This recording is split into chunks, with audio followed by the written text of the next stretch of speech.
High,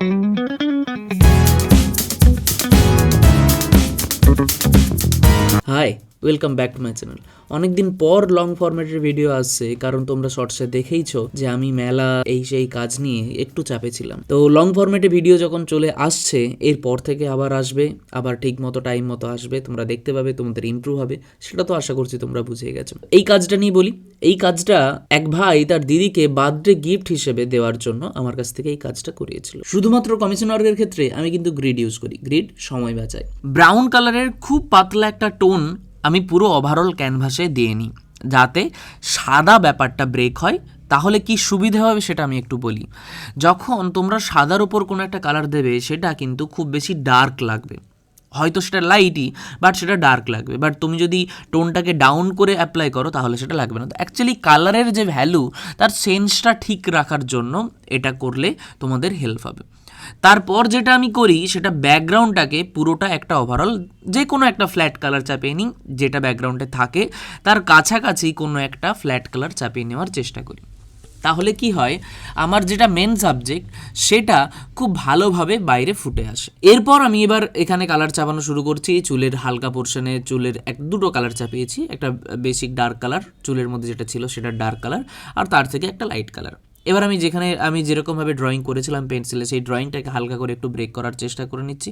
একটু বের করে নেওয়ার পর তারপর আমি কিন্তু কালারগুলো, এখানে কিন্তু আমি গয়নাগুলোর ডিজাইন দিয়েছিলাম, বাট কালার দেওয়ার সময় আমার কিন্তু সেগুলো ঢেকে গেছে। এবার একটা জিনিস কিন্তু তোমাকে মাথায় রাখতে হবে, যখন তুমি এই ধরনের কাজ করবে, তখন তোমাকে কিন্তু ড্রয়িংয়ের সেন্সটা ঠিক রাখতে হবে। তোমার যদি ড্রয়িং সেন্স না থাকে, এই যে ধরো কালার করছি, কালার চাপাচ্ছি, ভ্যালু চাপাচ্ছি, একটা টোন আছে তার উপরে আর একটা টোন দিচ্ছি। আমি কি করি, প্রথমে একটা ফ্ল্যাট টোন চাপিয়ে নিয়েছি, তারপর তার উপরে যেরকম বিভিন্ন রকমের টোনাল ভেরিয়েশনগুলো থাকে, টোনাল ভেরিয়েশনগুলো অ্যাড করার চেষ্টা করছি। সেখানে রেডিসের পার্সেন্টেজ থাকলে সেটা রেডিস, ইয়েলোর পার্সেন্টেজ বেশি থাকলে সেখানে ইয়েলোর দিকে আমাকে যেতে হয়। তো বিভিন্ন রকমের কালারের যে টোনাল ভেরিয়েশনগুলো, সেইগুলো অ্যাড করার সাথে সাথে কিন্তু ড্রয়িংটা চেঞ্জ হতে থাকে। এখানে যদি তোমরা দেখো, বাঁ দিকের চোখ আর ডান দিকের চোখের মধ্যে কিন্তু পার্থক্য আছে। তো সেই ড্রয়িংটা ঠিক ছোট ছোট অ্যাঙ্গেল, ছোট ছোট ডিটেল, এই ছোট ছোট জিনিসগুলো তোমরা যদি লক্ষ্য না করো, তখন কিন্তু তোমাদের প্রবলেম হবে। মুখ একটা টাইম পরে দেখছো আর মিলছে না, তখন এইটা কিন্তু শুরু থেকেই তোমাকে কিন্তু খেয়াল রাখতে হবে যে আমি যেভাবে কালারটা চাপাচ্ছি, আমি ছবিতে কেমন দেখছি, কিভাবে কালারটা আছে, কতটা ভ্যালু আছে। আইব্রো, ধরো বয়স্ক যারা মানুষ হয় তাদের আইব্রো অনেক লাইট হয়, তুমি সেখানে কিন্তু ডাইরেক্ট ওই ব্ল্যাকের ভেরিয়েশন যদি কোনো কালার দাও, তাহলে কিন্তু তার বয়সটা কমে যাবে, তুমি তার বয়সটা যে বেশি সেটা কিন্তু বোঝাতে পারবে না। সেই রকমই গোঁফের ক্ষেত্রেও, ধরো কারো গোঁফের খুব হালকা একটা আভা আছে, সেটাকে তুমি যদি বেশি করে দাও, তাহলে তার ক্যারেক্টার কিন্তু চেঞ্জ হয়ে যাবে।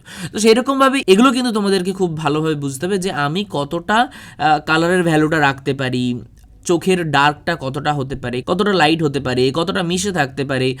যেমন ধরো এই যে আমি ঠোঁটটা এখানে করছি, ঠোঁটটা যদি মোটামুটি কমপ্লিট হওয়ার পর দেখো, তাহলে দেখবে ঠোঁটের মধ্যে কিন্তু এজটা একটু কন্ট্রোল করার ব্যাপার থাকে, যে আমি কতটা হার্ড রাখবো, কতটা সফট রাখবো, কোথায় ডার্ক কালার দেবো, কোথায় লাইট কালার দেবো, লাইট কালার দিলেও সেটা সাদা হবে কি না, সাদা না হলে সেটা কোন দিকে কালারটা থাকবে, সেটা ওয়ার্ম টোনে থাকবে না কুল টোনে থাকবে। এই সব কিছু কিন্তু আমাদেরকে খেয়াল করতে হয়, তবেই একটা ছবি ঠিকঠাক পর্যায়ে যায়। কোনো একটা কাজ যখন আমি এক্সিবিশনের জন্য করি, তখন কিন্তু আমি একটু টাইম নিয়ে করার চেষ্টা করি, বা যখন কোনো কমিশন ওয়ার্কের জন্য করি তখন টাইম নিয়ে করার চেষ্টা করি। মোটামুটি 15 দিন থেকে 1 মাস মতো আমি টাইম নেওয়ার চেষ্টা করি। আবার যখন আমি কোনো ওয়ার্কশপ অ্যাটেন্ড করি বা কোনো ডেমনস্ট্রেশন দিই, তখন সেটা আবার আধ ঘন্টা বা 1 ঘন্টা। রিসেন্টলি আমি কালকেই একটা ওয়ার্কশপ অ্যাটেন্ড করলাম, সেখানে অনেক ছেলেমেয়েরা ছিল, তোমরা রিলসে সেটা দেখেছো হয়তো। তো সেইখানে আমার আমি আধ ঘন্টার মধ্যে ওই কাজটা দেখিয়েছিলাম। সেটা সেই রকম হয়, আধ ঘন্টায় কোনো একটা কাজ করা আর 15 দিন 30 দিনে কোনো একটা কাজ করার মধ্যে যথেষ্ট পার্থক্য থাকে। তো সেখানে কালারের ভেরিয়েশন রাখা সব কিছুই অনেক আলাদা হয়। বাট সেখানে বেসিক ভ্যালু ড্রয়িং সেগুলো তো ঠিক থাকেই, বাট ওই কালারের ভেরিয়েশন অনেক কিছু অনেক ডিটেলস, সব কিছু এত ডিটেলসে করা যায় না, চোখ অত ডিটেলসে সম্ভব না, নাকটা অত ডিটেলসে ধরা সম্ভব না, যতটুকু ইমপ্রেশনটা রাখা সম্ভব ততটুকু রেখেই করে দেওয়াটা সম্ভব। বাট কমিশন ওয়ার্কের ক্ষেত্রে তোমাকে সেটা করলে চলবে না, তুমি যেভাবে পোর্ট্রেটটা দেখছো সেইভাবেই তোমাকে কিন্তু কমিশন ওয়ার্কটা করতে। অনেকে আমাকে টেক্সট করো যে দাদা কমিশন ওয়ার্ক শুরু করছি, কমিশন ওয়ার্ক নিচ্ছি, কত টাকা থেকে নিলে ভালো হয় বা কত টাকা। আবার অনেককে দেখেছি রিসেন্ট দেখছি এটা যে একজন দুজন আমাকে টেক্সট করছে, দাদা এই কাজটা যদি তুমি করো কত টাকা নেবে। মানে সে নিজে কাজটা করবে বাট আমার থেকে দামটা জেনে তারপরে সে সেই দামটা ক্লায়েন্টকে বলবে। বাট এটা করো না, এরকম করো না, তোমরাই করো কাজ। এটা বলতে পারো যে দাদা আমি এই কাজটা করি, আমার এরকম কাজ আমি করে থাকি, তো এরকম আমি কত টাকা নিলে ভালো হয়, সেটা সাজেশন নিতে পারো, সেগুলো ঠিক আছে। বাট আমি যখন দেখতে পাচ্ছি যে সেই কাজটা তুমি নিচ্ছ আর তুমি আমার থেকে আমার দাম জেনে যাচ্ছ, তো সেটা খুব বিরক্তকর হয়ে যায় মাঝে মাঝে। হ্যাঁ, বিরক্তই লাগে, কারণ এই ধরনের অনেকেই আছে যারা হয়তো না বুঝে তোমরা বলো, বাট অ্যাকচুয়ালি এটা আমার একটু বিরক্তির কারণ হয়ে যায়, কারণ তুমি সত্যি কথা বলছো না আমাকে, আর পরে আমি সেটা দেখছি তুমি বলছো দাদা এটা আমি করছি, আমি এরকম বলেছি এটা সেটা, বা যদি আমি কারোর সোশ্যাল মিডিয়াতে থাকি তখন দেখতে পাই। তো এটা দেখেছি আমি রিসেন্টলি, আমার এই এক দুটো এরকম এক্সপিরিয়েন্স হয়েছে, তাই আমি তোমাদের সাথে শেয়ার করলাম। তো অনেকেই আছো যারা নর্মালি টেক্সট করো যে দাদা আমি এরকম কাজ করি, এটা করলে এটা বেটার, মানে এইরকমই করবে, যে সত্যিটা বলবে যে আমি কাজ করি, আমি বুঝতে পারছি না কত টাকা নিলে ভালো হয় আমার স্টার্ট। যেমন ধরো আমি যখন কোনো একটা কমিশন ওয়ার্ক করি 200-300 টাকা থেকে স্টার্ট করেছিল আমি আমার কমিশন ওয়ার্ক। আমি যখন একদম স্টার্ট করি ছবি আঁকা, সেই টাইমে আমি 150 টাকা বলেছিলাম। 150 টাকাটা যে বলেছিলাম সেটারও 50 টাকা পেয়েছিলাম, 100 টাকা পাইনি, এরকম হয়েছে। আর সেইটা এখন নাম্বার বেড়েছে, সেটা 3 অঙ্কে থাকলে সেটা 4 অঙ্কে হয়েছে, তারপর 5 অঙ্কে হয়েছে, 6 অঙ্কে হয়েছে, তো অনেক রকম অঙ্কের চেঞ্জ হয়। বাট ছবি আঁকাটাও তার সাথে তোমাকে চেঞ্জ করতে হবে। ছবি আঁকাটাকে তুমি কীভাবে রিপ্রেজেন্ট করছো, ঠিকঠাকভাবে ডিটেলড করা, মুখটা ঠিকভাবে মেলানো।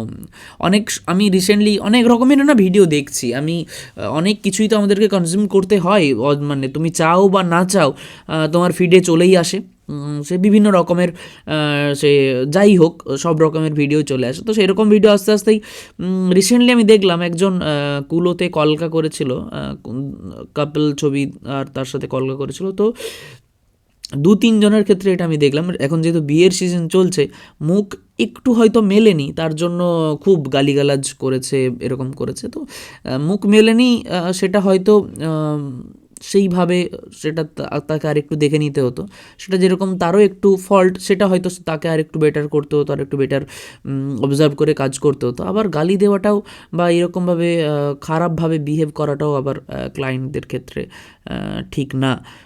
তো এরকম অনেক কিছু জিনিস আমি দেখছি, অনেক কিছু জিনিসই আমাদেরকে কনজিউম করতে হয়, চাই বা না চাই আমাদেরকে দেখতে হয়। তো সেরকম আমার মনে হলো যে এই জিনিসগুলো একটু চেঞ্জ করা উচিত। আমি এতদিন যতগুলো কাজ করেছি সবগুলোর ক্ষেত্রেই আমাকে যারা কাজ করতে দিয়েছেন তারা খুবই ভালো, মানে আমি সেইভাবেই কাজ নিই। ধরুন মনে করো যে যেই টাইমটা দিয়েছে তার থেকে হয়তো বেশি টাইম লাগছে আমার একটু, মানে এরকম না, আমি কিছু জনের ক্ষেত্রে আবার জিজ্ঞেস করিনি যে টাইমের কোনো লিমিটেশন আছে কি না। যদি লিমিটেশন থাকে, যেমন রিসেন্টলি আমি একটা কাজ করলাম, আমি আনবো ভিডিওটা, তো ওই দিদির অ্যানিভার্সারি ছিল, তো সেই ক্ষেত্রে দিদিকে একটু তাড়াতাড়ি কাজটা দিতে হয়েছে। আবার অনেক সময় আমি কল রিসিভ করতে পারি না, 2-3 দিন হয়ে যাচ্ছে আমি কল রিসিভ করছি না। অনেকে হলে কি হয়, টেনশন হয়, হাই টাকাটা নিয়ে চলে গেল কি না, এরকম অনেক রকমের টেনশন হয়, স্বাভাবিক সেটা হওয়াটা। বাট আমি যাদের কাজ করি তারা ততটুকু আমাকে রেসপেক্ট করে বা বোঝে, আর তারা জানে আমি যদি কোনো টাইম তাদের লিমিটেশন থাকে আমি সেই টাইমের মধ্যেই ছবিটাকে দিয়ে দেব। তো বাট নর্মালি আমি একটু টাইম নিয়ে কাজ করি। আবার একটা কাজ করছি, বাবা মার ছবি করছি একসাথে, ওনাদের একসাথে ছিল না ছবি, আলাদা করে কাস্টমাইজেশন করে আমাকে কাজটা করতে হচ্ছে, সেটা আমি দেখাবো তোমাদেরকে। তো কাস্টমাইজেশনের কাজ আবার অনেক বেশি প্রবলেম ক্রিয়েট করে।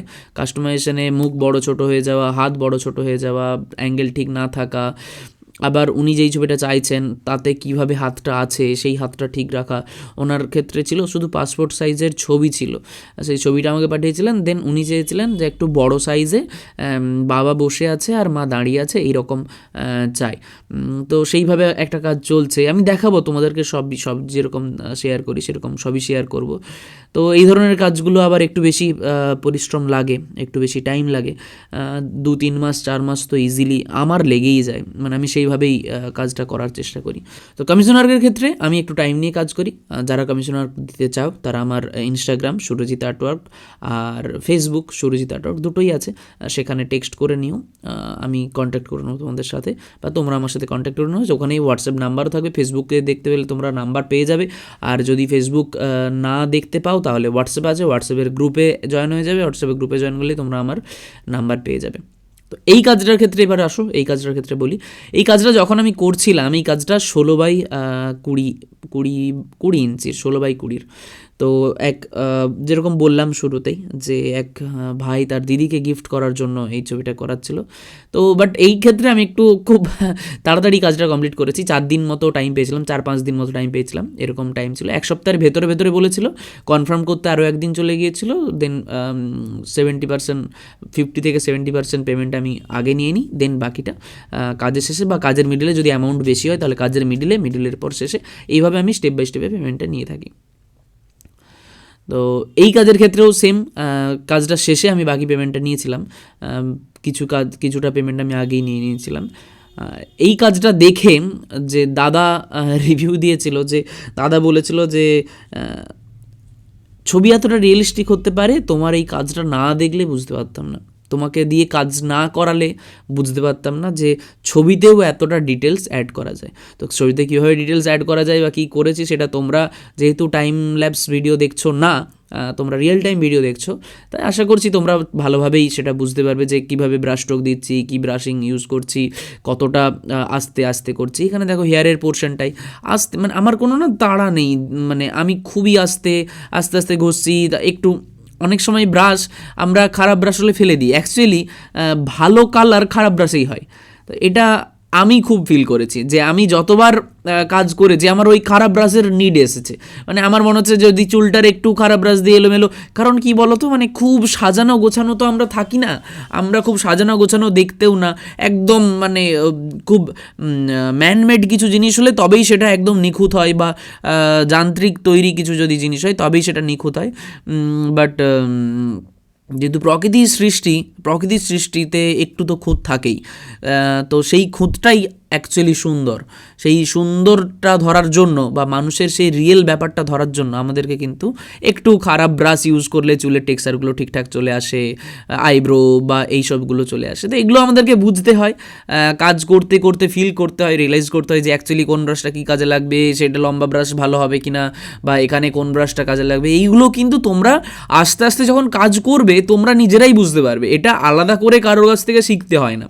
অ্যাক্রিলিক আমাকে কেউ কোনো দিন শেখায়নি, অ্যাক্রিলিক আমি নিজেই শিখেছি। আমি যার কাছে শিখতাম 1-2 বছর শিখেছি সেই দাদার কাছে, সেই দাদা সব মিডিয়ামই শিখিয়েছে, সব মিডিয়ামই মোটামুটি শিখেছি। বাট অ্যাক্রিলিক মিডিয়াম তো সহজ, মানে তুমি যদি একটু ভ্যালু ধরতে জানো, একটু অয়েলগুলো করতে পারো, তাহলে ইজিলি তুমি অ্যাক্রিলিকও পেরোবে। এবার অ্যাক্রিলিক যে কোনো মিডিয়াম করতে করতে করতে করতে তোমার চেঞ্জ হবে, সেইগুলো তোমাকে সেই চেঞ্জগুলোকে ধরতে হবে, যে আমি কীভাবে অ্যাপ্লাই করছি, ফ্যান ব্রাশটা কীভাবে অ্যাপ্লাই করা যায়, ফিলভার্ট ব্রাশটা কীভাবে অ্যাপ্লাই করা যায়, ফ্ল্যাট ব্রাশটা অ্যাকচুয়ালি কী কী কাজে ইউজ করা যেতে পারে। তো এই সব কিছু যদি আমরা ধরে ফেলতে পারি তখন কিন্তু অনেকটাই ইজি হয়ে যাবে আমাদের যে কোনো কাজের ক্ষেত্রে। এখানে দেখো আমি ফ্যান ব্রাশটা ইউজ করছি, তারপর এখানে যে রাইট সাইড থেকে একটা লাইটের রিফ্লেকশন আছে, তো সেইগুলো ধরার চেষ্টা করছি। এইগুলো বুঝতে হবে, না হলে অনেক সময় মনে হতে পারে এইদিকে সিঁদুর আটকে আছে, তো সেইগুলো আমাকে ফিল করতে হবে। যদি কখনো মনে হয় যে বেশি লাগছে তখন সেটাকে আবার টোন ডাউন করতে হবে। সেইগুলো দেখো, এখানে আমি প্রথমে যে টোনটা ছিল তার থেকে কিন্তু এখন আবার একটু টোন ডাউনও করব। দেখো ডান দিকটাই টোন ডাউন আছে, তো এগুলো বুঝতে হবে। এখানে আমি আবার মনে হচ্ছে আমার যে খুব হলুদটা কম হয়ে যাচ্ছে, এখানে আমি আবার অল্প একটু হলুদ অ্যাড করছি, ইয়েলো আকারের পার্সেন্টেজটা বাড়িয়ে অ্যাড করছি। লেফট সাইডে অ্যাকচুয়ালি হলুদের পার্সেন্টেজ আছে মেন ছবিটাতে, অ্যাকচুয়ালি যে এটা রিফ্লেকশন, একদিকে হলুদ লাইটের রিফ্লেকশন হচ্ছে, একদিকে রেড লাইটের রিফ্লেকশন হচ্ছে। তো এই জিনিসগুলো যদি আমি অবজার্ভ না করি, আমি যদি ফিল না করি যে আমি যেই কাজটা করতে চাইছি সেটা ঠিক কেমনভাবে আছে, তা না হলে আমি কী করে কাজটা করব, না হলে তো আমার সম্ভবই না কাজটা করা। এইগুলো আমাদেরকে সবাইকেই, যখনই আমরা কোনো কাজ করি না কেন, আমাদেরকে সবাইকেই এই জিনিসগুলো একটু ফিল করতেই হয়। তুমি যদি এই জিনিসগুলো ফিল না করো তাহলে তোমার কাজটা ওই রকম ওই জাস্ট তথাকথিত তুমি যেরকম কাজ করে আসছো, সবাই একরকম দেখতে, সবার চোখ এক রকমের, সবার চুল এক রকমের কালার, সবার স্কিনের এক রকমের কালার, সেটা করলে তো তোমার ছবিটা সেই জায়গায় যাবে না। তোমার সেই ছবিটাকে সেই জায়গায় নিয়ে যেতে গেলে তোমাকে রীতিমতো বারবার নিজেকে চ্যালেঞ্জ দিতে হবে যে এই কালারটা কি এক্স্যাক্ট এটা আছে, নাকি আর একটু ব্ল্যাক লাগতে পারে, বা আর একটু হোয়াইট লাগতে পারে, বা আর একটু ইয়েলো আকার লাগতে পারে, বা আর একটু অন্য কোনো কালার লাগতে পারে, সেগুলোকে বোঝার চেষ্টা করো। এখানে এখন আমি অনেক প্রথমে দেখতে পাচ্ছি হাইলাইট দিয়েছিলাম, তারপর আবার টোনটা ডাউন করেছি, আবার কালার চাবো, আবার করবো, যত এইভাবে চাপিয়ে কাজ করবে তত কাজটার মধ্যে লেয়ারের পরিমাণটা বাড়বে, তত কাজটা বেশি রিয়েলিস্টিক লাগবে, তত বেশি অ্যাপ্রোচটা তোমার সুন্দর হবে। আর যেমন তোমার অ্যাপ্রোচটা সুন্দর হবে তত তোমার কাজ ভালো হবে, কাজ যত বেটার হবে তত তোমার পরিচিতি আসবে, সোশ্যাল মিডিয়ার পরিচিতি আসবে, সব কিছুই না একটার সাথে আরেকটা রিলেটেড। তুমি যদি কাজটাকে একটু ভালো করে ফোকাস দিয়ে করো তারপর অটোমেটিক বাকি কিছু তোমার চলেই আসবে। সবসময় প্রায়োরিটি দেবে কাজকে। এখানে যদি তোমরা নোটিস করো ভালোভাবে তাহলে দেখতে পাবে যে আমি যে হলুদ যে টোনটা দিয়েছিলাম সেই টোনটা কিন্তু এখানে আর ভালোভাবে বোঝা যাচ্ছে না, কারণ এর উপরে আমি আরও কাজ করেছি, টোনটাকে ডাউন করার চেষ্টা করেছি। এইটা তো আমি একদিনে হঠাৎ করে করিনি, তো অনেকটা টাইম লেগেছে। সেই জায়গাগুলো আমাকে আস্তে আস্তে মেকআপ করতে হয়েছে। কখনো মনে হচ্ছে, কখনো হয়তো ধরো ঘুমোতে যাচ্ছি, আমার মাথার কাছে বা আমার একদম দেওয়ালের ওপরে, পায়ের দিকে, আমার দেওয়ালের ওপরের দিকে যদি কাজটা রাখা থাকে, আমি শুয়ে শুয়ে যদি কাজটাকে দেখতে পাই, তখন আমার মনে হচ্ছে হঠাৎ করে যে এখানটাই হয়তো একটু টোনটা ডাউন করলে ভালো হতো, বা এখানটাই হয়তো একটু আইব্রো ডার্কটা দিলে ভালো হতো। আমি সেই টাইমেই উঠে ওটাকে ঠিক করে দেওয়ার চেষ্টা করি, কারণ পরে আমি ওটা ভুলে যাবো, ওইটা হয়তো সেই টাইমে আর আমার চোখের সামনে আসবে না, বা সেই ভুলটা আমার হয়তো মনে থাকবে না। আমি হয়তো শেষে গিয়ে মনে পড়বে, হাই এটা তো ঠিক করা যেতে পারতো, বা এটা করলে বেটার হতো, বা এটা সেটা। তো এরকম অনেক কিছুই ছবিটা রেখে দিলে হঠাৎ করে একদিনে কমপ্লিট না করে ছবির যদি আস্তে আস্তে তুমি কমপ্লিট করো, তাহলে ছবি তোমাকে অনেক সময় অনেক কিছু বলার চেষ্টা করবে, যেগুলো তোমাকে ছবির ভাষাটা তোমাকে মাঝে মাঝে বুঝে নিতে হবে। তখন তোমার কাজ আস্তে আস্তে আস্তে আস্তে সেই কোয়ালিটিটা রিচ করার চেষ্টা করবে, বা তোমার রিচ করবে। এখানে দেখো এই যে থুতনির পোর্শনটায় ছোট্ট একটা পার্ট, এর মধ্যে আমি কত রকমের টোন দিচ্ছি, আবার টোনটা চাপানোর পর আবার লাইট দিচ্ছি, আবার সেটাকে মিউট করার জন্য আবার তার পাশের যে ডার্ক কালারটা আছে, ডার্ক তো না লাইটেই আছে, বাট তবুও যে ডার্ক কালারটা ওই হাইলাইটের থেকে যে ডার্ক কালার মিডিল টোন, সেই টোনটা দিয়ে আবার সেটাকে ম্যানেজ করা, তারপর আবার সেই ভেরিয়েশনটাকে ঠিক করা, গালের পোর্শনে কোনো রকম কোনো লাইনের ভাঁজ না রেখে ভাঁজটাকে যে ফিল করানো, এই সবগুলোই তোমাদেরকে আস্তে আস্তে আস্তে আস্তে কাজ করতে করতেই তুমি রিয়েলাইজ করতে পারবে। কোন টোন দিলে এই কাজটা আরও বেটারভাবে বেরিয়ে আসবে সেটা তুমি ফিল করতে পারবে। আর সেটা অবশ্যই তোমাকে কাজটা অবজার্ভ করতে হবে, কাজটা বুঝতে হবে। তুমি কাজ যদি না বোঝো কখনোই তুমি এই জিনিসগুলো রিয়েলাইজ করতে পারবে না, এই জিনিসগুলো ঠিকও করতে পারবে না। আর এই ছোট ছোট ছোট ছোট জিনিসগুলো যদি ঠিক না করো তাহলে কিন্তু তোমার কখনো ইমপ্রুভের যে একটা স্টেপ, সেই স্টেপটা পেরোতে পারবে না। কারণ এক রকমেরই কাজ করেই যাচ্ছ, একটা টাইম পরে সেই ইমপ্রুভমেন্টটা দরকার, যেটা তোমার মধ্যে নিয়ে আসা দরকার। স্টেপ বাই স্টেপ আমাদের সেই ইমপ্রুভমেন্টটা কিন্তু দরকার পড়বে। তো এবার এখানে নাকের পোর্শনটা করছি। নাকের হাইলাইটটাও দেখো আমি প্রথমে একটা দিলাম, তারপর আস্তে আস্তে আবার সেটাকে মিউট করার চেষ্টা করছি। আবার অ্যাকচুয়ালি এখানে অনেক রকমের লেয়ার চাপানোর চেষ্টা করছি। বেসিক্যালি যেটা আমি করছি, এখানে অনেক লেয়ার চাপাতে হবে আমাদেরকে। লাইট টোনেরও অনেকগুলো ভ্যালু হয়, ডার্ক টোনের অনেক ভ্যালু হয়, মিড টোনের অনেক ভ্যালু হয়। তো সেই সব টোনের যদি আমি ভ্যালুগুলোকে ঠিক করার চেষ্টা করি, তখন কিন্তু আমার ছবিটার লেয়ার বা ছবিটার যে 3D শেপটা, সেই শেপটা বা ফটোটার যে 3D শেপটা, সেই শেপটা ঠিকঠাকভাবে বেরিয়ে আসবে। অনেক সময় চোখের ক্ষেত্রে আমরা পিওর সাদা দিয়ে দিই, পিওর সাদা চোখে হয় না। বেশিরভাগ ক্ষেত্রেই চোখের ক্ষেত্রে যেটা হয়, স্কিন টোনের সাথে যদি আমরা একটু সাদা কালার মিক্স করি, তো যেই কালারটা আসে সেটাই চলে আসে। তো আমরা বেশিরভাগ সাদা আলাদা করে মিক্স করার দরকার নেই। ওই কালারটা তোমাদেরকে বুঝতে হবে যে আমি কী কালার ইউজ করছি, কতটা কালার ইউজ করছি, কতটা কালার দেওয়ার পর আমি হাইলাইট বের করতে পারবো।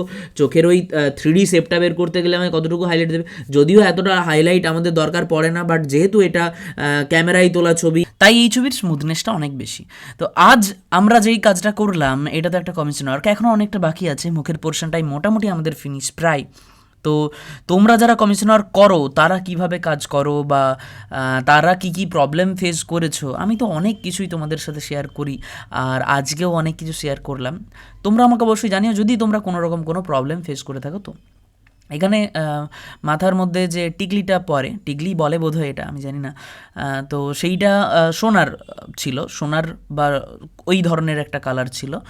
তো এখানে যে কালারটা আমি ইউজ করছি সেটা কিন্তু ইয়েলো আকার আর একটু ব্রাউন, ইয়েলো আকার আর ব্রাউন এক বেস কালার যদি দাও তাহলে সেটা বেটার হয় সোনার ক্ষেত্রে। বাকিগুলোর ক্ষেত্রেও আমি সেইভাবেই অ্যাপ্লাই করব। তারপর আমি হালকা একটু ক্রোম ইয়েলোর দিকে যেতে পারি, তার সাথে অল্প একটু হোয়াইট মিক্স করতে পারি, সেগুলো পরে।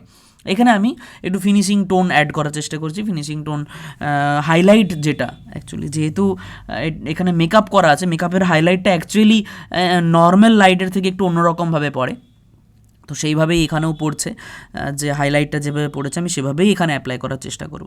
তো যেটা বলছিলাম যে তোমরা যদি কখনো কাজ করো বা যদি কোনো প্রবলেম ফেস করো তো অবশ্যই আমাকে বলো। আর রিসেন্ট যে রিলটা আমি ছেড়েছি, যে ওয়ার্কশপের রিলটা আমি ছেড়েছি, সেটা যদি না দেখে থাকো তাহলে আগের রিলটা একটু দেখে নিও। অনেক দিন পর লং ভিডিও নিয়ে আসলাম আমি, তো অনেক কাজের মধ্যে ছিলাম। রিল মোটামুটি তোমরা দেখতে পেয়েইছো কাজ কি করছিলাম, কি ছিল। আমরা চারুকলা মেলাতে কাজ নিয়েছিলাম, স্টল দিয়েছিলাম, সেখানে ছবি বিক্রি হওয়া থেকে শুরু করে অনেক কিছুই হয়েছে, তো সেইগুলো তোমাদের সাথে শেয়ার করে এসেছি। বাট লং ভিডিওটা অ্যাকচুয়ালি এডিট করার সময় পাচ্ছিলাম না, যেহেতু আমি সব কিছু নিজেই করি, তো একটু টাইম ম্যানেজ করতে একটু মাঝে মাঝে প্রবলেম হয়ে যায়। বাট চেষ্টা করি মাঝে মাঝেই ম্যানেজ করতে। সবসময় চেষ্টা করি তোমাদেরকে নতুনভাবে, নতুন রকমভাবে লং ভিডিওতে কীভাবে তোমাদেরকে বলতে পারি, কি বলতে পারি, বা কতটা তোমাদেরকে ইনফরমেশান দিতে পারি, তোমাদের যা যা প্রবলেম হচ্ছে সেইগুলো নিয়ে যাতে আলোচনা করতে পারি, সেই চেষ্টাটাই আমি বরাবর করে আসছি। তো এইভাবেই যখন তোমরা কোনো কাজ করবে, অ্যাক্রিলিক বিশেষত, আরেকটা জিনিস আমি একটু তোমাদেরকে বলে রাখতে চাই, যে অ্যাক্রিলিক যখন কাজ করবে তখন অনেকে বলো যে অ্যাক্রিলিক ভালো লাগে না, অয়েলটা ভালো লাগে। কেন সেটা আমি একটু বলি। অয়েল ভালো লাগার কারণ হচ্ছে যে অয়েলটা তাড়াতাড়ি শুকিয়ে যায় না, আর তোমরা খুব কালারটা নষ্টটা একটু কম হয়, কালার শুকোয় না, একটু ঘষে ঘষে কাজ করা যায়। অ্যাকচুয়ালি অ্যাক্রিলিকেও কালার শুকোয় না যদি তুমি একটা স্প্রে বোতল ইউজ করো। দেখো এখানে আমার ইজেলের ঠিক পাশেই একটা স্প্রে বোতল আছে, এখানে আমি কিন্তু কালারের প্যালেটে আমি কিন্তু বারবার স্প্রে করি, 5 মিনিট থেকে 6 মিনিটের কাছাকাছি বা 10 মিনিটের কাছাকাছি আমি কিন্তু এই টাইমের মধ্যেই আমি কিন্তু আবার একবার স্প্রে করে নিই। তো স্প্রে করাটা খুব ইম্পর্ট্যান্ট যদি তোমার কালার খরচটা একটু কম করতে চাও, কালার শুকনোটা কম হয়। যদিও শীতকালে একটু লেট করেই, এখন শীতকাল চলছে, শীতকালে একটু লেট করেই শুকোই, যদি একবার স্প্রে করো ওটা শুকোতে একটু টাইমই লাগবে, তো একটু স্প্রে করে নিও। এখানে আমি শাড়ির কাজটা করছি, জুম করেও তোমাদেরকে দেখাবো। শাড়ির কাজটাতে শাড়ি যখন করবে, তো আমি এখানে যেটা করেছিলাম, লাল শাড়ি পরেছিল, তো আমি ব্যাকগ্রাউন্ডে প্রথমে একটা কালার চাপিয়ে নিই, তারপর ডিজাইনগুলোকে নিজের মতো করে বের করার চেষ্টা করি, যেরকম যেরকম ডিজাইন থাকে সেরকমভাবে ডিজাইনগুলোকে বের করার চেষ্টা করি। এইভাবেই করবে অ্যাকচুয়ালি, এটাতে হলে টাইমটা কম খরচ হবে। না হলে তোমার আলাদাভাবে তুমি শাড়িটাকে ফিল আপ করলে, ডিজাইনগুলোকে ছেড়ে ছেড়ে তারপরে আবার ডিজাইনগুলো ফিল আপ করছো, তো অনেক বেশি টাইম নিয়ে নেবে ওগুলো। তুমি যদি সেইভাবে করতে চাও, যদি আরও রিয়েলিস্টিক অ্যাপ্রোচ রেখে আরও সেইভাবে কাজ করতে চাও, সেটা তো করতেই পারো, বাট আমার মনে হয় এভাবে করে দেওয়াটা বেটার। এখানে যে গলার পোর্শনের কালারটা তোমাদেরকে দেখানো হয়নি, তাই আমি এখানে গলার পোর্শনের কালারটাও তোমাদেরকে দেখিয়ে দিচ্ছি। অ্যাকচুয়ালি একটা ফ্ল্যাট কালার চাপিয়ে, আমি সবসময় চেষ্টা করি যেখানে ফ্ল্যাট কালার চাপিয়ে নেওয়া যাবে, আমি প্রথমে একটা ফ্ল্যাট কালার ভেরিয়েশন, অল্প বিস্তর কালার ভেরিয়েশন রেখে, কালার ভেরিয়েশন রাখার পর আমি চেষ্টা করি ফ্ল্যাট কালার একটা চাপিয়ে নিতে, দেন তারপর তার ওপরে যেখানে হাইলাইট থাকবে বা মিডিল টোন থাকবে, মিডিল টোনের যে লাইট টোনগুলো থাকবে সেইগুলোর যা কালার ভেরিয়েশন হবে সেইগুলোকে অ্যাপ্লাই করার চেষ্টা করি। এইটা হচ্ছে একটা একদম বেসিক একটা রুল। যদি তুমি কিচ্ছু না জানো, এইভাবে কিন্তু তুমি তাড়াতাড়ি কাজটা কমপ্লিট করে ফেলতে পারবে। তারপর তোমার স্কিল, তুমি কিভাবে কতটা অ্যাকচুয়ালি কালারটাকে ভেরিয়েশন রাখতে পারবে, কালারটাকে 3D করতে পারবে, সেইভাবে তুমি অ্যাপ্লাই করতে পারবে, কতটা কালারের ভেরিয়েশন তুমি একদম সুন্দরভাবে কালার ভেরিয়েশন রাখলে তত কিন্তু কাজটা সুন্দর হবে, কাজটা আরও বেশি রিয়েলিস্টিক লাগবে। এটা হচ্ছে একদম বেসিক রুল, আর কিচ্ছু নেই অ্যাক্রিলিকের ক্ষেত্রে, বা যে কোনো যখনই আমরা কোনো এই ধরনের কালার চাপাই, এর ক্ষেত্রে আর এক্সট্রা কিন্তু কিছু নেই। তোমরা অনেকে অনেক রকম কমেন্ট করো, তো কমেন্টগুলোর আমি একটু অ্যান্সার করে দিই। মাঝে মাঝে কমেন্টের অ্যান্সার করা হয়ে ওঠে না, বাট চেষ্টা করি তোমাদের কমেন্ট, সবার কমেন্ট পড়ি আমি, তো সেই কমেন্টগুলো পড়ে আমি চেষ্টা করি কমেন্ট তোমাদের করতে। হ্যাঁ, অনেকগুলো কমেন্ট রয়ে গিয়েছিল, সেগুলো করা হয়নি আমার লাস্ট লং ভিডিওটাতে। তো বলছে যে ফিউচার সম্পর্কে বলবেন, একজন বলছে ছবি আঁকার ফিউচার সম্পর্কে বলবেন। তো এইটা নিয়ে আমি অনেকবার আলোচনা করেছি, অনেক ভিডিওতে বলেছি, আর এটা নিয়ে বলছি না এখন। তো আছে ফিউচার, যে কোনো কাজের ক্ষেত্রে আমি একটা কথাই বলবো, যে কোনো কাজের ক্ষেত্রে ফিউচার থাকে। যদি তুমি সেই কাজটা নিয়ে ভালোবেসে এগোতে পারো, তুমি সেই কাজটা নিয়ে যদি সারা জীবন লড়াই চালিয়ে যেতে পারো, তাহলে যে কোনো কাজে ফিউচার আছে। শুধু ছবি আঁকা বলে না, যে কোনো কাজে ফিউচার আছে। আর কোনো একটা প্রফেশনে আসার পর তুমি সেই ফিউচার সম্বন্ধে অনেক বেশি সচেতন হয়ে যাবে, জেনে যাবে, সব কিছুই হয়ে যাবে। Please sir start your class in Hindi also, love your work, want to class from. আচ্ছা, হিন্দিতে ক্লাস করানোর কথা বলছে। অ্যাকচুয়ালি হিন্দিতে একটা চ্যানেল আছে, বাট ক্লাস করা তো হয়ে ওঠে না।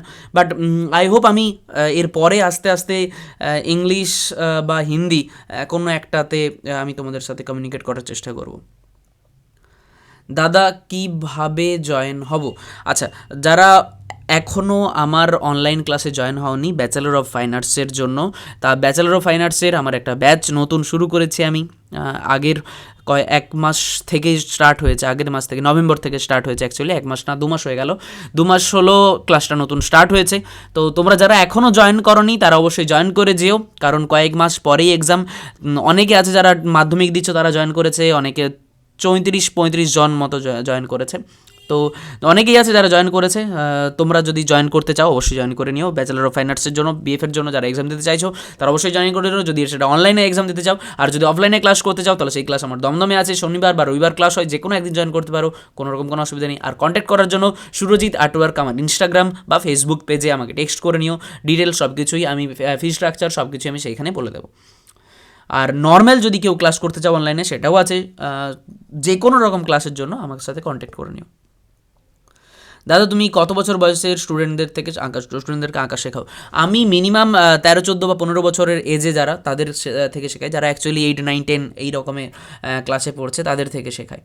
দাদা আমার বাড়ি অনেক দূরে, আমি উচ্চ মাধ্যমিক দেবো, ফেব্রুয়ারি মাসে আমার পরীক্ষা শেষ হবে, তারপর আমি তোমার অফলাইন ক্লাসে ভর্তি হতে চাও, তুমি কি ভর্তি নেবে? একদম, অফলাইন ক্লাস বা অনলাইন ক্লাস যে কোনো মাসেই ভর্তি হওয়া যায়, কোনো অসুবিধা নেই। দাদা খুব খুব সুন্দর কাজ সবার হয়ে থ্যাংক ইউ।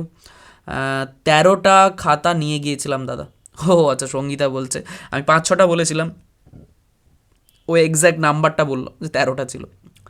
আপনি বাচ্চাদের ড্রয়িং শেখান? না সরি, আমি বাচ্চাদেরকে ড্রয়িং শেখাই না। আচ্ছা, হিন্দি মে বলো ভাইয়া প্লিজ। সরি, আসলে এটা আমার বাংলা চ্যানেল, বাট চেষ্টা করব আমি আস্তে আস্তে হিন্দি ইংলিশটাকে অ্যাড করতে।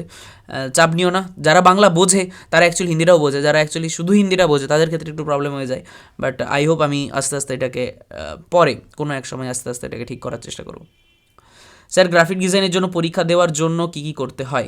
সব কিছুই আমি বলেছি আমার সব রকমের ভিডিওতেই, আমি সেটা বলেই আসি। এখন আর এটা নিয়ে আলোচনা করছি না। আর্ট কলেজের অনেকগুলো ডিপার্টমেন্ট হয়, 4-5টা, মানে মিনিমাম 4-5টা ডিপার্টমেন্ট হয়, আর অনেক ডিপার্টমেন্ট থাকে, হিস্ট্রি অফ আর্ট এটা সেটা অনেক রকমের ডিপার্টমেন্ট থাকে। বাট তোমরা যেই কোনো হিস্ট্রি অফ আর্ট ছাড়া যে কোনো ডিপার্টমেন্টেই কাজ করতে যাও না কেন, তোমাদেরকে ফিগার স্টাডি, কম্পোজিশন এগুলো খুব ইম্পর্টেন্ট, এগুলো করতেই হবে। তারপর যে যার স্পেশালাইজেশন যেরকম নেবে সেই হিসেবে তাদেরকে প্রস্তুতি নিতে হবে।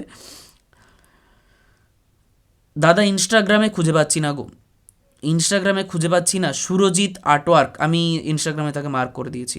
আচ্ছা, এই রকমের অনেক কমেন্ট আমি তোমাদের কাছ থেকে পাই। আর 2টো কমেন্ট আছে, টেক্সটাইল ডিপার্টমেন্টে যে কাজগুলো এখন দিদি দেখালো ওগুলোর মিডিয়াম কি, ওটা অ্যাকচুয়ালি পোস্টার কালারে করা, পোস্টার কালার অ্যাক্রিলিক কালার মিশিয়ে করতে পারো। দাদা আমি আর্ট কলেজের প্রিপারেশন নিচ্ছি, বাট ড্রটা আরও বেস্ট কীভাবে করবো আমার কাছে ক্লাস করে জোকস। বাট হ্যাঁ, মানে দেখো, একটা ঠিক গাইডেন্স তোমার দরকার যে কোনো জিনিস শিখতে গেলে, যে কোনো শিল্প হোক, যে কোনো ইনস্ট্রুমেন্ট হোক, একটা গুরুর দরকার।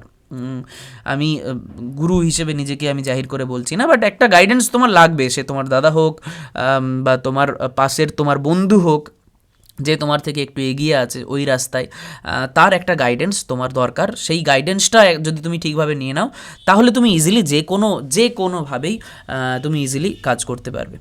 ঠিক আছে, তো এই কয়েকটা কমেন্ট ছিল, আরও যেগুলো কমেন্ট আছে রিলসের সেগুলো আমি অ্যান্সার করেছি। বাট তোমরা আমাকে অবশ্যই জানিও, তোমাদের যদি কোনো রকম কোনো প্রশ্ন থাকে এই অ্যাক্রিলিক সম্পর্কে বা এই কম্পোজিশন, কমিশন ওয়ার্ক সব কিছু নিয়ে যদি কোনো রকম প্রশ্ন থাকে তোমরা আমাকে অবশ্যই কমেন্টে জানাতে পারো। দেখো এখানে যে ডিজাইনগুলো করছি এগুলো কিন্তু খুব সূক্ষ্ম ডিজাইন, বাট আমি কিন্তু খুব র্যান্ডমলি চালাচ্ছি, কারণ আমি জানি কোথায় কোথায় হাইলাইট দিতে হবে, কোথায় কোথায় ডার্কের পোর্শন রাখতে হবে, কতটা কাজ এখানে করা দরকার, কতটা কম কাজ করা দরকার। একটা জিনিস সবসময় মাথায় রাখবে যে ভালো ছবি আঁকতে গেলে জানতে হবে যে কতটা লেস করতে হয়। তুমি কতটা ডিটেলস অ্যাড করছো সেটার থেকেও বেশি ইম্পর্টেন্ট যে কতটা ডিটেলস অ্যাড করছো না। তুমি যদি পুরো ডিটেলসই এখানে দিয়ে দাও তাহলে মুখের ক্ষেত্রে কিন্তু তোমার সেইভাবে ফোকাস থাকবে না। তো সেইগুলোও বুঝতে হবে যে কোথায় কতটা বেশি কাজ করা দরকার, কোথায় কতটা কম কাজ করা দরকার। এখানে যেরকম বলেছিলাম যে আমি একটা বেস লেয়ার চাপিয়ে দিয়েছি, তারপর আস্তে আস্তে হাইলাইটগুলো অ্যাড করবো, এরপরে আবার টুকটাক এর থেকেও বেশি হাইলাইট যেগুলো থাকবে সেগুলো অ্যাড করবো, অল্প বিস্তর সেগুলো অ্যাড করবো। তো এইভাবেই আমরা কিন্তু সব কাজগুলোকে ফিনিশ করার চেষ্টা করি, বিশেষ করে আমি এভাবে করার চেষ্টা করি। তোমরা যদি আমার থেকে শিখতে চাও তাহলে অবশ্যই আমার ক্লাসে জয়েন করো, অনলাইন অফলাইন যে কোনো ক্লাসে জয়েন করতে পারো। আমি সব মিডিয়াম শেখাই, পেন্সিল থেকে অয়েল সব রকমের মিডিয়াম শেখাই। এবার আমাদের কাজ মোটামুটি কমপ্লিট। এবার আমরা ভার্নিশ করবো। আমি যে ভার্নিশটা ইউজ করি, এই ভার্নিশটা এটা 500 ml এর উইনসন ইন্ডিয়ানের ভার্নিশ ইউজ করি। এটা অ্যাক্রিলিক অয়েল দুটোতেই ইউজ করা যায়। অ্যাকচুয়ালি এই ভার্নিশটা অনেকটা থিক আর খুব সুন্দর, ক্যামেলের মতো না। ক্যামেলের ভার্নিশটা কিছুদিন রাখলে সেটা খারাপ হয়ে যায়। তোমরা এই ভার্নিশটা ইউজ করার পর দেখতে পাবে কতটা রিয়েল ব্যাপারটা ফুটে ওঠে। অ্যাক্রিলিকের ওপরেও ভার্নিশ কেন করতে হয় বা কেন করা উচিত আমি সেটা একটু বলি। অ্যাক্রিলিকের উপরে নর্মালি ভার্নিশ করার দরকার পড়ে না, বাট তুমি যদি করো তাহলে সেটা একটু বেশি প্রোটেক্ট থাকে, একটু গ্লসি হয়, একটু ছবিটা বেশি রিয়েলিস্টিক লাগে, আর একটু বেশি ভালো লাগে ছবিটা। তো একটু বেশি গ্লেজি হয়, তো দেখতে সুন্দর হয়, কিছুটা অয়েলের মতো ফিনিশিং দেয়। তাই এটা তুমি ইউজ করতে পারো। যদি তোমার কাছে সেই রকম বাজেট থাকে তুমি এটা ইউজ করতে পারো, বা ক্যামেল ইউজ করতে পারো, কোনো রকম কোনো অসুবিধা নেই। ক্যামেলের একটা প্রবলেম কি, বেশি দিন কালারটা ফেলে রেখে দিও, কালার বলছি বেশি দিন ভার্নিশটা ফেলে রেখে দিও না। এরপর আমি নিজেই ফ্রেম করে নিয়েছি। ফ্রেম কীভাবে করেছি তার ভিডিও তোমরা দেখেইছো, তার রিলস ছিলই, আমি সেটা পোস্ট করেছিলাম। তো ফ্রেমটা নিজেই করি আমি, বরাবরই ছোটো ছোটো ফ্রেম যেগুলো অ্যাকচুয়ালি কমিশন ওয়ার্কের জন্য হয় সেইগুলোর ফ্রেম আমি নিজেই করে থাকি। যদি তোমাদের এরকম কোনো অর্ডার দিতে হয় তাহলে অবশ্যই আমাকে কমেন্ট করে নিও, আমাকে টেক্সট করে নিও, হোয়াটসঅ্যাপ করে নিও। হোয়াটসঅ্যাপের নাম্বার বা সব কিছু ডিটেলস আমার ইনস্টাগ্রামে পেয়ে যাবে, সুরজিৎ আর্টওয়ার্কস। দেখা হচ্ছে পরের ভিডিওতে। ভালো থেকো, সুস্থ থেকো, আর ভালোভাবে কাজ করতে থাকো। যদি কমিশনার করতে চায় তাহলে কোথায় কমেন্ট করবে? সুরজিৎ আর্টওয়ার্কসে। বাই।